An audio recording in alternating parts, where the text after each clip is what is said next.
Eu quero convidar os amados irmãos a abrirem as suas Bíblias em Jó, capítulo 1, versículos 1 a 5. Jó, capítulo 1, versículos 1 a 5.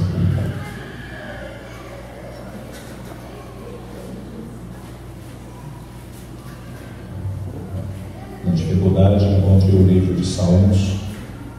Jó é um antes. O livro dos Salmos vai estar mais ou menos no meio da Bíblia.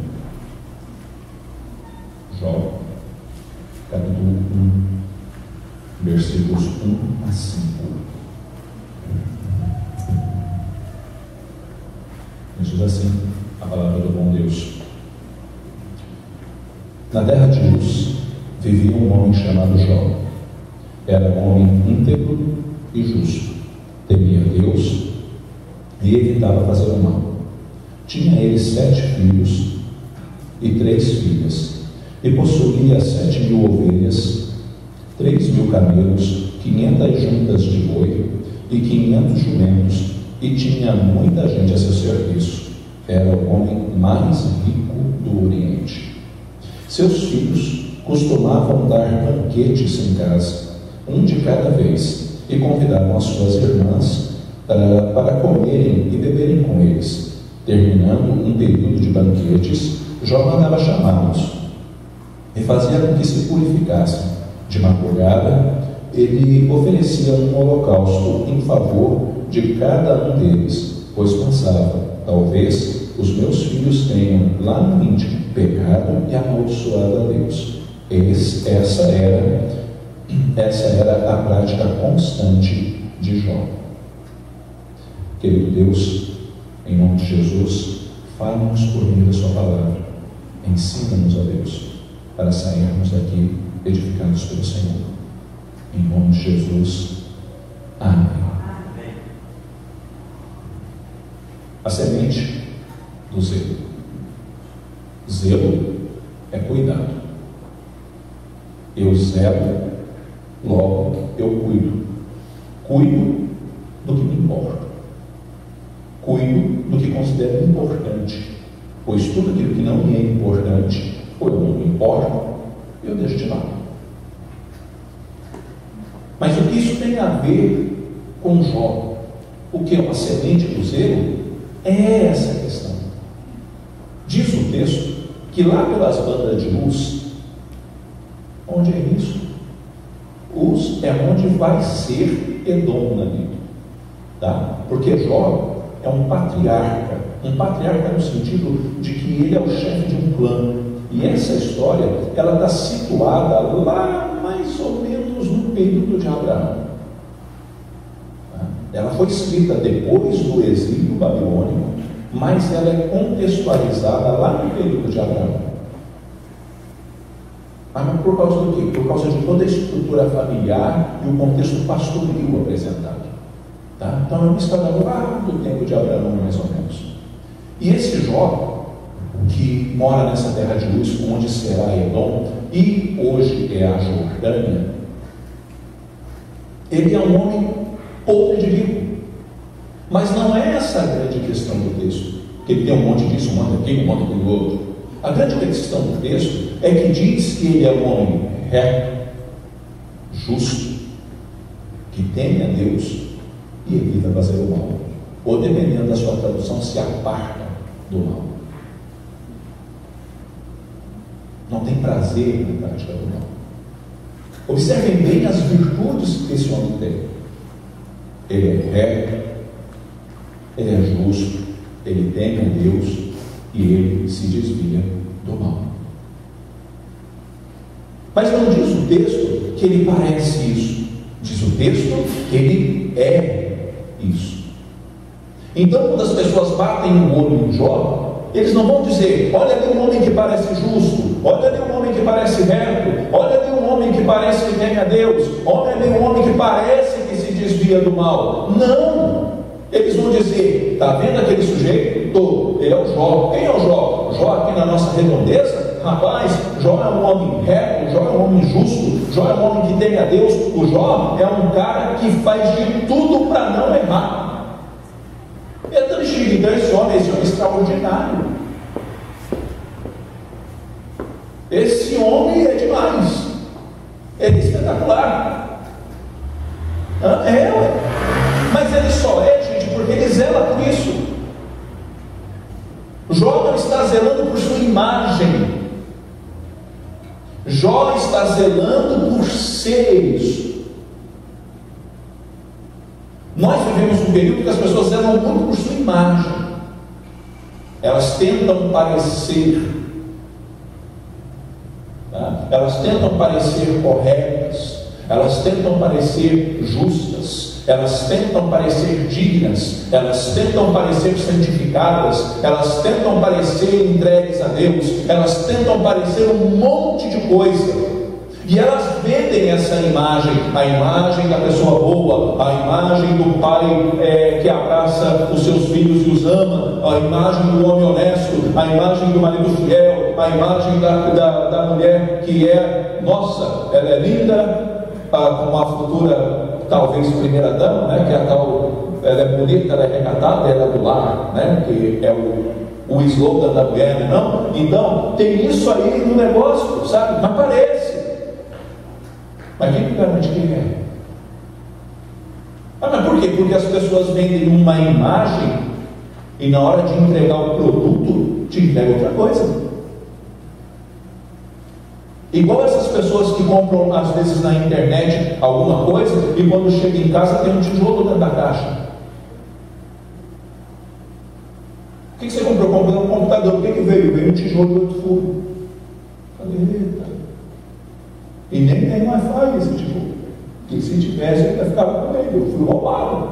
Mas por quê? Porque pareceu, não é? Vendeu uma coisa e entregou outra. E é isso que a gente está fazendo muitas vezes. Nós estamos mostrando, vendendo uma imagem de gente santa, uma imagem de gente consagrada, uma imagem de gente dedicada, uma imagem de gente que anda com Deus, uma imagem de gente que faz isso e aquilo, mas na hora de ver a gente de verdade, a gente vê, as pessoas percebem que isso é casca, porque por dentro nós não somos isso. Por dentro a gente não é justo, por dentro a gente não é santo, por dentro a gente não é dedicado, por dentro a gente não é nada disso. Então as pessoas muitas vezes vão dizer, ele parece que é isso, ele parece que é aquilo, ele parece ser boa gente, mas só dá para saber se for, se é isso que não chegar perto, né? Porque nem as pessoas chegam perto da gente e falam assim, nossa, o que foi? O que foi o quê? Você não é.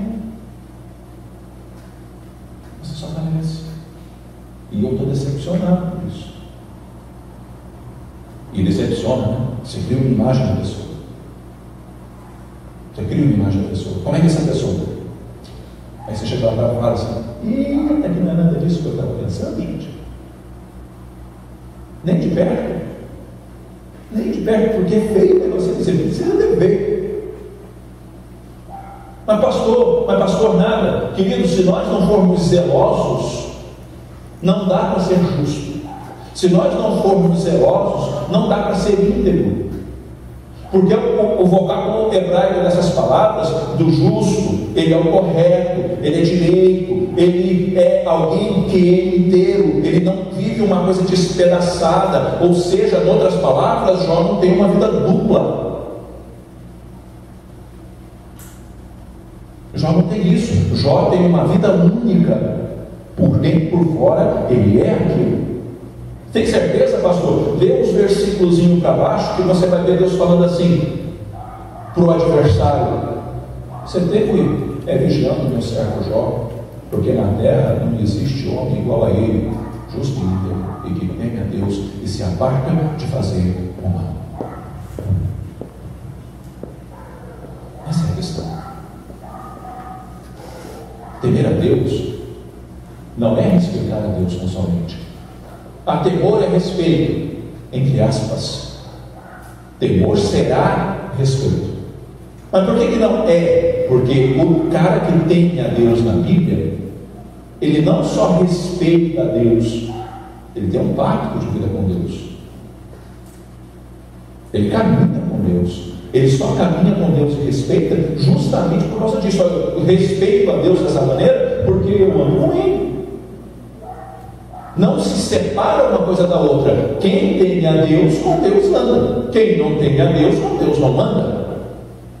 E como ele teme a Deus, e ele tem um pacto de vida com Deus, o que vai acontecer com ele? Sim, ele será um homem justo, um homem bom, um homem correto, um homem de lei, que corre de fazer coisa errada. Não aprova ele a maldade, não quer ele viver de uma maneira que prejudique os outros, quer ele viver de uma maneira íntegra. Só que sem zelo eu não posso fazer isso.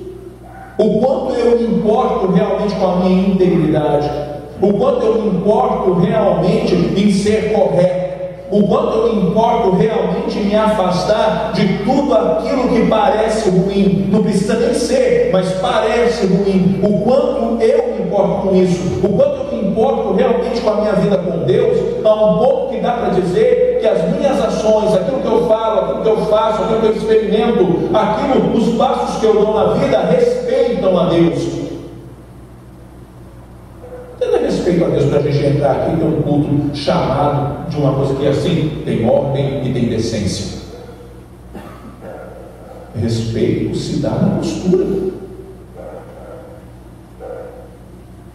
Quer ver um exemplo simples como respeito se dá na postura? O fulano é casado, diz ele que tem casado, tá? Porque diz, vai saber. Só dando lá no meio para saber se realmente tem casado, tá bom? Não quero nem casado. Diz ele que é feliz com a mulher dele. Anda para lá, anda para cá, feliz, feliz, feliz. E ela também diz muito feliz com o homem, porque a bênção que Deus pôs na vida dela, essas coisas todas, tá bom? Mas esse homem que respeita a sua esposa e zela por seu casamento, diz assim, ó.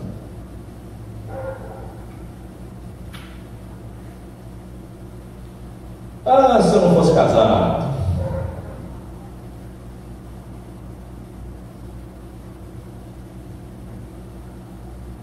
Oh, meu Deus do céu. Eu preso por essa argola.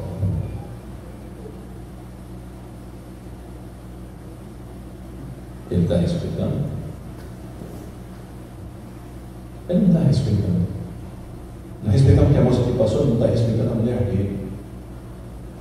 Porque se de fato ele zelasse pelo casamento dele, ele diria: rapaz, que mulher bonita, mas eu tenho a minha. Nunca foi pecado achar os outros bonitos. Até porque existe um monte de gente bonita no mundo, um monte de gente feia. Vamos ser sinceros, né? Não, tem um monte de gente feia e tem as pessoas normais. O que é as pessoas normais? É aquela pessoa que nem entra na classificação do bonito e nem cai para a classificação do feio, né? Que o povo vai falar, dá bem caralho. Não, esse é o normal. Quando despenca para cá, é porque é inferior. E tem umas pessoas feias, eu vou fazer o quê? E tem umas pessoas muito feias, não é não? Tem umas pessoas bonitas e tem umas pessoas que fogem do imaginário de tão bonita que é.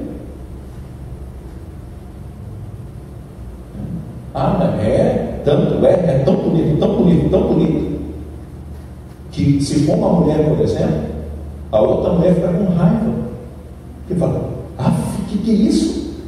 Precisava ser bonita desse jeito, né? Como se a pessoa tivesse culpa. Talvez ela devesse enfiar a cara no moedor de carne e falar, pronto, acabou o problema, sabe? Mas é assim, não é nem gente assim que eu vou fazer o quê? Foi Deus que fez, não tem culpa que ele pôs demais um de menos no outro. Mas é desse jeito. Quando eu tinha lá meus 16 anos por aí, estava na rodoviária em Maringá, esperando o ônibus para voltar para casa, e uma moça entrou na rodoviária. Ela não era bonita, ela era maravilhosa. E essa mulher foi passando assim pelo meio da rodoviária, e eu estava bem encostado assim perto de uma banca, por razões óbvias. Estava ali encostado numa banca de jornal,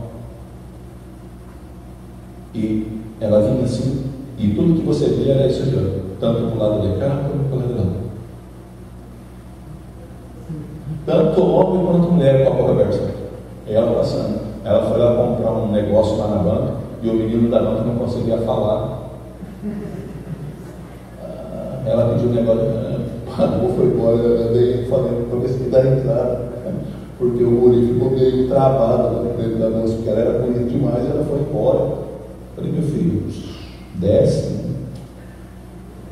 Isso aí é só para você olhar e ficar quieto. E, rapaz, falei, não pode deixar nem conversar. Vamos deixar isso para lá, esquecer. Porque é assim. Sabe? Mas pastor, é assim, tem gente assim. Só que isso não me dá o direito de desrespeitar a minha mulher. Ela é linda, mas eu quero a minha. Nossa, aquele homem lá é muito bonito. Mas você tem o seu marido em casa. É teu. Não mistura as coisas. Mas por quê? Porque a ideia de construir o respeito, ele parte de nós sabermos olhar e corrigirmos isso na nossa cabeça, de uma maneira que a beleza de alguém nunca me incomodará a esse ponto, ao ponto de eu falar assim, meu Deus, eu estou. Não, você não está, porque Deus te deu alguém. Alguém que você ama e você respeita. Respeito é isso. Então, quando eu digo que amo com Deus e digo que respeito a Deus, ou seja, temor, não cabe a mim isso aqui, ó. Se eu não fosse crente, rapaz, se Jesus tivesse me lavado e redimido, eu ia lá no CM. Que é isso, gente? Não é isso. O Jó aqui, ele fala,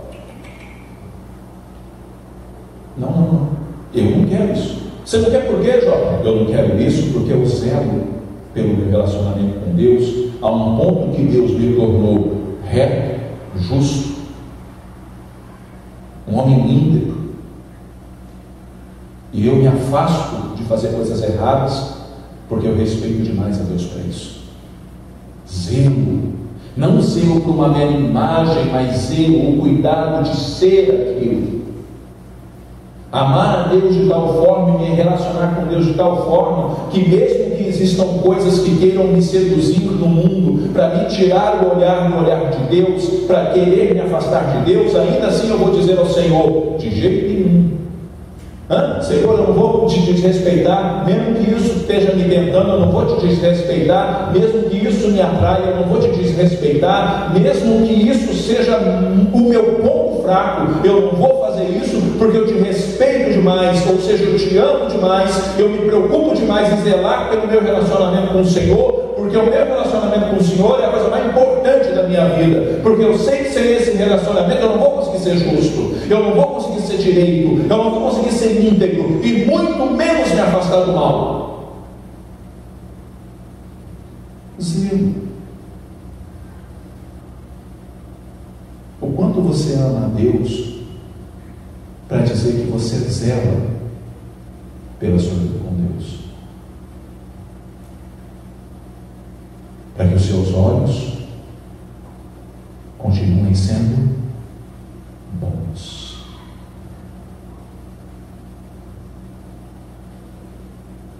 Para que os seus olhos continuem sendo bons. Essa é a questão. Existe em você essa preocupação, essa legitimidade na sua relação com Deus? Zelo.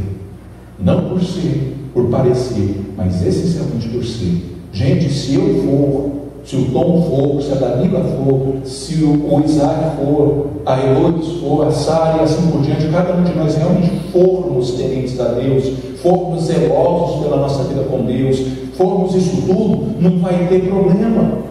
Por quê? Porque não vai forçar a barra. Vai ser natural para mim ser essas coisas. Não porque eu sou muito bom nisso, mas porque Deus me direciona e me ajuda a ser. Essa é a diferença. É assumir a realidade de que sozinho não dá. Mas se Deus for comigo, eu consigo. Só que sem zelo não dá. Crentes de mau testemunho nada mais são de que pessoas que não zelam por sua vida com Deus. Se não zelam por sua vida com Deus, não zelam por coisa alguma na sua vida, porque andam de maneira torta. E largo é e espaçoso o caminho que conduz à perdição, porque é um caminho fácil, não precisa dizer, só precisa se perder. Se perder é muito fácil. Outra coisa que chama a atenção no texto em relação ao selo é que Jó tinha um montão de filhos, 10, 7 meninos e 3 meninas. Diz o texto que eles gostavam pra caramba de uma festa.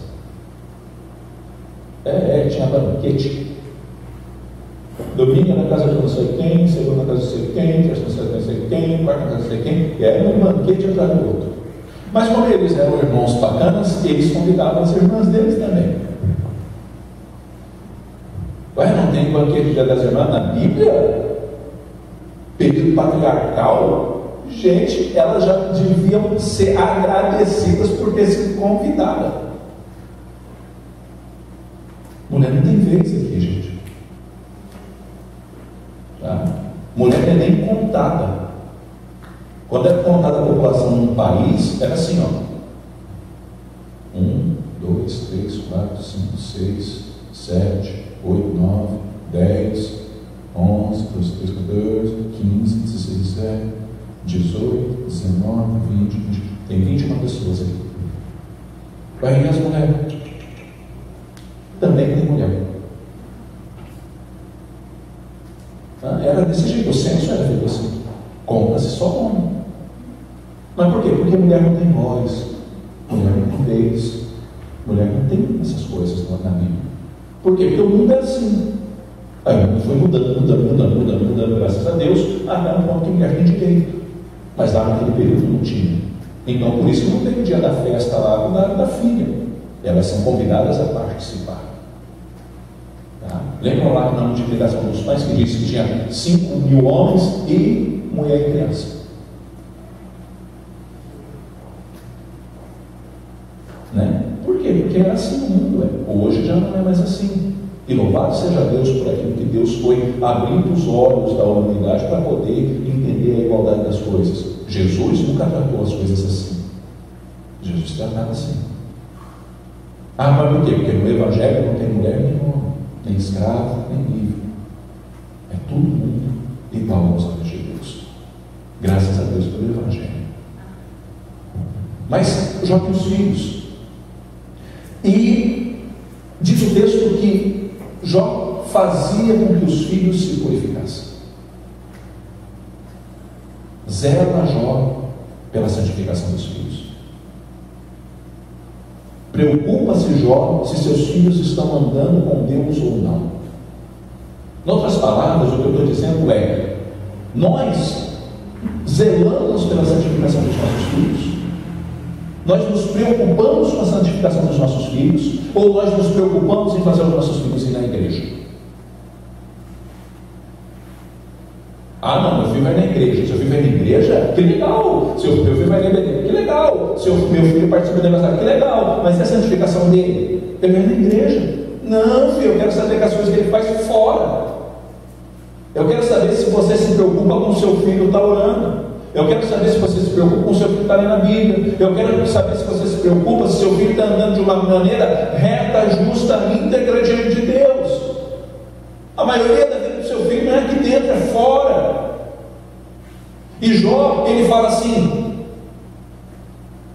talvez, e ele faz sacrifícios por causa disso, e intercede, Talvez os meus filhos tenham pecado contra Deus, então eu vou interceder por eles, para que não caia juízo sobre meus filhos. E sacrifica, e vai lá e faz o que faz. Mas por quê? Porque quer Jó que seus filhos estejam no caminho. Isso é zelo familiar. Não se preocupa ele apenas em ser do Senhor, se preocupa ele também e se importa muito com sua família, para que sua família seja do Senhor. Gente, nós precisamos entender que é importantíssima a santificação dos nossos filhos. É importantíssimo que nós ensinamos os nossos filhos o caminho que devem andar. Nós precisamos ensinar os nossos filhos a andar com Deus, a amar a Deus e entender o Evangelho no coração deles. Nós não podemos ficar passando a mão na cabeça dos nossos filhos e achando que os nossos filhos vão se tornar uma bênção, porque eles não vão se tornar uma bênção se eles não forem ensinados a ser.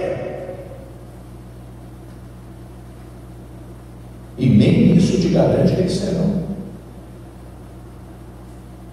Por incrível que pareça, você pode se dedicar e ainda assim o seu filho não ser.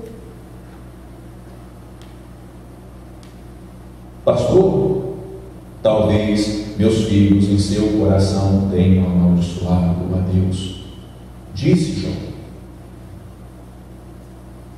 O Jó não é um tolo, o Jó não é inocente, o Jó não é bobo. Gente, o que Jó está dizendo, em umas palavras muito simples, são assim: eu tenho ensinado meus filhos no caminho que eles têm que andar, eu tenho persistido nisso, eu tenho feito eles se santificar, mas eu também sei que eles são gente, então pode ser que meus filhos façam coisas que me envergonhem, pode ser que meus filhos façam coisas que eu reprovo, pode ser que meus filhos façam coisas dignas do inferno. Porque você pode controlar a vida dos seus filhos, você pode tentar controlar, você controla. Você pode tentar, você pode ir lá, acessar o Facebook dele, olhar o que ele está olhando lá, com o que ele está conversando. Não, pastor, é privacidade é caramba, abre aí que eu quero olhar. Esse negócio de privacidade, não existe privacidade. Abre essa porta aí que eu quero saber o que você está fazendo aí dentro. Esse negócio de privacidade é coisa nenhuma. Você abre a bolsa dele, você olha os cadernos, você olha o que tem lá dentro, o que não tem. Vai que você acha aquela prova maravilhosa que ele disse que não fez, porque a professora ainda não devolveu, e essa prova está lá lindona, escrito um 0 em cima. Né? Porque feio é bom de enfiar essas coisas no meio de livro, esconder a boca, e depois você, eu achei. Achou por quê? Porque você revirou as coisas dele. Foi lá, abriu a bolsa e olhou. Não é assim, você vai lá e olha, porque tem que olhar. Mas por que tem que olhar? Porque você tem que zelar. Por que você tem que zelar? Porque muitas vezes esse olhar aqui, essa dá uma olhadinha no WhatsApp, dá uma olhadinha aqui acolá, que pode evitar que seu filho faça uma besteira.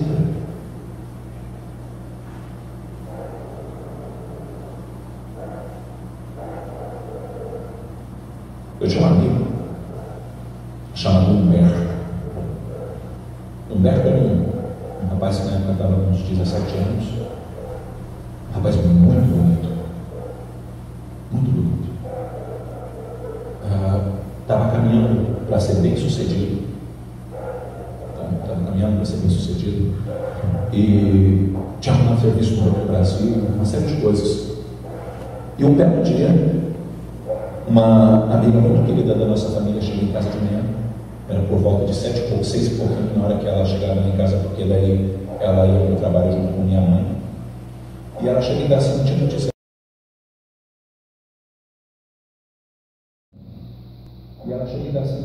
Em casa. Né? Oi. Cadê o Joãozinho? Está deitado. Por quê? Menina, o Beto se matou. Como é que é? Beto catou uma corda, passou no pescoço, amarrou na garagem, pisado, amarrou na garagem, pisado. Deu umas 3 horas da manhã, a mãe dele saiu de dentro, viu luzes acesas, né? Acordou com luzes acesas, foi lá na água, e o filho estava pendurado.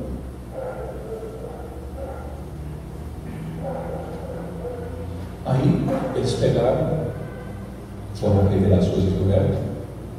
No caderno do Beto tinha um monte de caixão desenhado. Os pais estavam se separando, não sei como isso estava afetando ele. E ele começou a desenhar ele no muro. Um monte de coisas no caderno. E o Beto desenhava pra caramba. O menino era bom naquilo. E ele começou a desenhar ele no muro.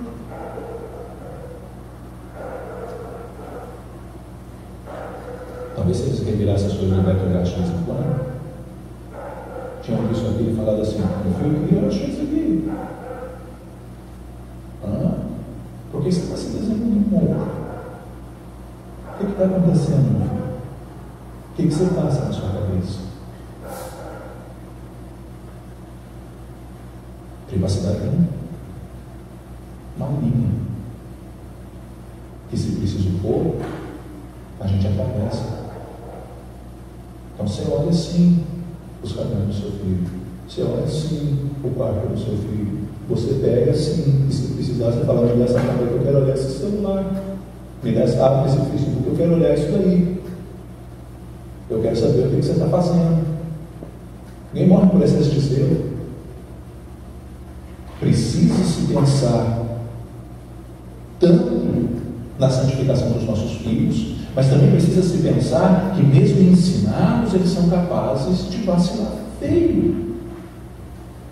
Até porque seu filho pode apagar as mensagens que você não quer ver. Entendeu? Deleta tudo. Aí paga isso, vai ver isso, aquilo, mas essas aqui com fulana, não vai ver. Eu conversando com o ciclano, não vai ver. Isso aqui que eu combinei, dar uma fugidinha ali, matar uma aula para dar uns pega de Beltrano, ele não vai ver. Não é não? Ele não vai ver. Ah, meu filho fazer isso? Talvez os meus filhos em seu coração tenham amaldiçoado a Deus, então eu vou interceder por eles. Zelo. Então não te busca todos os dias, nas suas orações, chegar e falar: Senhor, tem misericórdia dos meus filhos, protege meus filhos, coloca no coração dos meus filhos os seus princípios para que eles se agarrem a eles e não vivam de uma maneira que desonrem ao Senhor.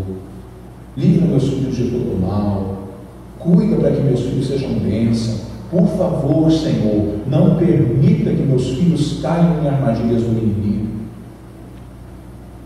porque eu estou zelando. Você zela pelos seus filhos? Você zela pela sua casa, pela sua família? Está você preocupado verdadeiramente com a santificação dos seus filhos? O que você está fazendo então para que essa santificação seja possível? Está você preocupado realmente com o caminhar dos seus filhos? Você tem que orar ao Senhor para que eles permaneçam no caminho de Deus? Ou se não estão, para que eles venham para o caminho do Senhor? Zelo. Nós cuidamos do que amamos. Nós cuidamos do que amamos.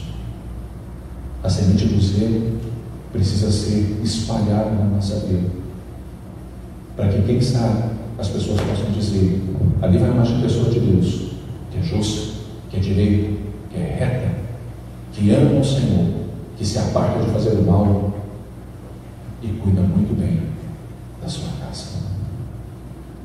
Coloque sua vida na presença de Deus, coloque sua família na presença de Deus e peça ao Senhor que te ajude a ser uma pessoa zelosa consigo, na sua relação com Deus, pois você é templo do Espírito Santo, mas também como ser com as pessoas que são importantes, para que essas pessoas andem diariamente com o seu Deus. Vamos orar. Nosso Deus é nosso Pai, Criador dos céus e da terra. Grande é o Senhor em todo o tempo, ó Pai. Em nome de Jesus eu te peço, Senhor, ó Deus, que o Senhor nos ajude a sermos crentes zelosos, ó Deus, servos do Senhor, ó Pai, que vivem, ó Deus, de maneira zelosa diante dos teus olhos. Eu te peço que o Senhor nos ajude, ó Deus, a zelar pelo nosso relacionamento contigo, para que tal qual, ó Pai, Jó dava bom testemunho, Senhor meu Deus, nós também possamos dar bom testemunho do teu nome.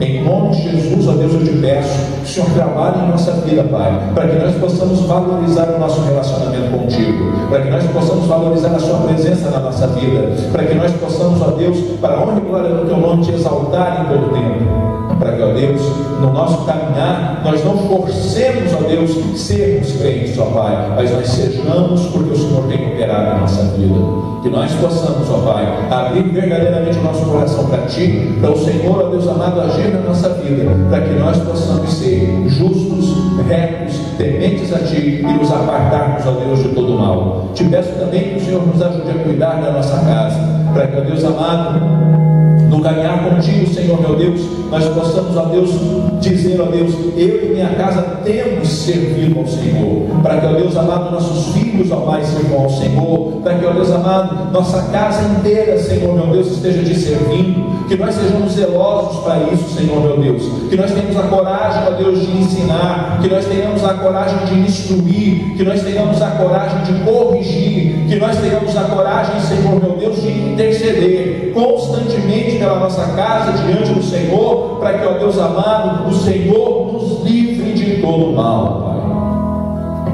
Por isso, põe em nós um coração de servo, um coração, ó Pai, que te busca, e um coração que zela pela vida contigo e por aqueles que nós amamos, para que tudo nos vá bem, Pai.